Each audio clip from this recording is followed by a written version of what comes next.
What is going on, everyone? My name is Jared Haas with Frontstretch.com, down here with Ryan Ellis here at Road America. Ryan, you made your debut here 11 years ago in 2012. What do you remember about that debut? Nothing, honestly. I didn't even know I made it here. I know we tried to make it a few times at Watkins Glen, I think Montreal as well. But I do remember being in the Grand Am garage a little bit and got a text just asking if I wanted to start and park a car for Jimmy Means, and hopped in the 52 and had a lot of fun. Got to know Jimmy a little bit. Honestly, didn't know who he was at the time, but I obviously learned his story, and it was just so cool to be a part of it. And the yellow 52 car ran 4 laps and parked it that day. But, I mean, you've grown quite a bit since that first start, too. This season, you've made the most career starts already throughout your Xfinity Series career. What's been the biggest lesson for you throughout these races? I think just being in the car week to week is really helping me with understanding how to set these cars up, and they are a little bit different than when I first got in them, especially with the side force changing last year. But I've never really had a team. Like, I know that sounds kind of weird, but when you're working with 5-6 different teams throughout the year, you don't really gel with a certain group. You don't even just leave your bag in the hauler. Just the second week I've ever had my name on a hauler in a locker. So really, really cool just to have all that stuff and have some continuity, because it's just very different to me to have a real home. And like I said, you've had quite a few interesting sponsors this year. Raising Cane's and Four Loko. I know Raising Cane's was a social media type of thing. Can you go a little bit more in depth on how those deals work together, where you got Raising Cane's and Four Loko to sponsor you? Yeah, we actually had Talladega sold a couple times specifically with the Raising Cane's opportunity, and I think something just kind of came up. Somebody moved some races around, and it was available maybe 4 or 5 weeks out, if that. So I shot them a bunch of emails, I'd say 60 of them probably. And I had that tweet attached to it, and eventually they finally noticed, and they were like, hey, let's hop in a meeting. And I think the perseverance is kind of what got me that opportunity. But we had a lot of fun with it. We brought the group out from Atlanta, their marketing and advertising firm. Got to know them, and I'm a huge fan of Raising Cane's, and Raising Cane's and Four Loko do go together. So it worked out really, really good, and got our career best finish because of it. And I believe it was an 11th place finish at Talladega.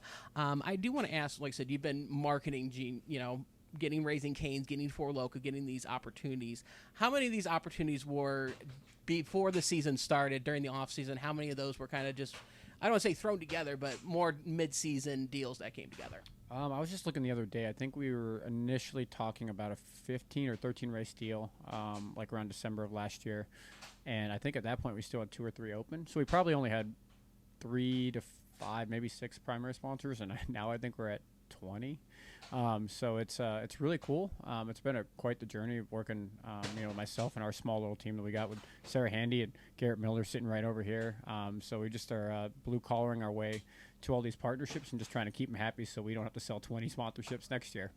And you had a West Coast swing. Unfortunately, those 2 races, you couldn't find sponsorship for those races. When did you know you're like, well, shoot, I don't have the sponsorship to go race for the West Coast swing? I know you have road course background.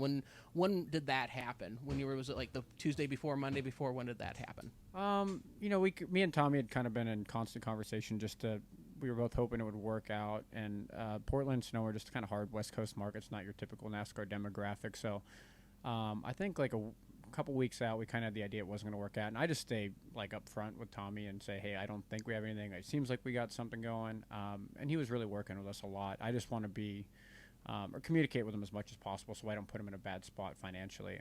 And they were able to find Dylan Lupton. He had some sponsorship behind him, and they made that work. And I think, it's so week to week right now. I think we sold Watkins Glen yesterday, so we're just trying to make it all work, and I think we got 2 races left for the rest of the season, but we're pretty hopeful we're to finish this season out.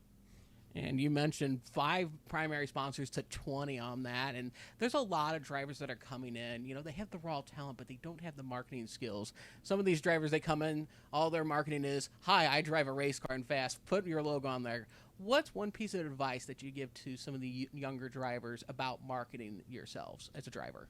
I'm not going to give them any advice. No, I'm just kidding. No, I think they just try to sell the opportunity that they're looking for. They're saying, hey, sponsor me. I can put a logo on my car. I'll invite you out to the track. But it's much more than that. You need to find out how you can drive their business. You need to find out really what they need and then how you can help them solve it. So it depends. It's so different from sponsor to sponsor, whether it's a Four Loko or Renaissance Demolition.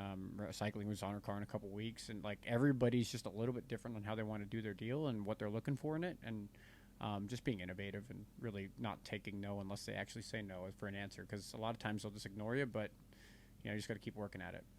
That is Ryan Ellis for you, and from Jared Haas on Frontstretch.com. Make sure to like, to subscribe, and as always, make sure to have a great race weekend. Thank you. Jared Haas with Frontstretch.com. Make sure to hit that subscribe button. Also, check one of those 2 videos out that we have right beside you. Visit Frontstretch.com for more great content.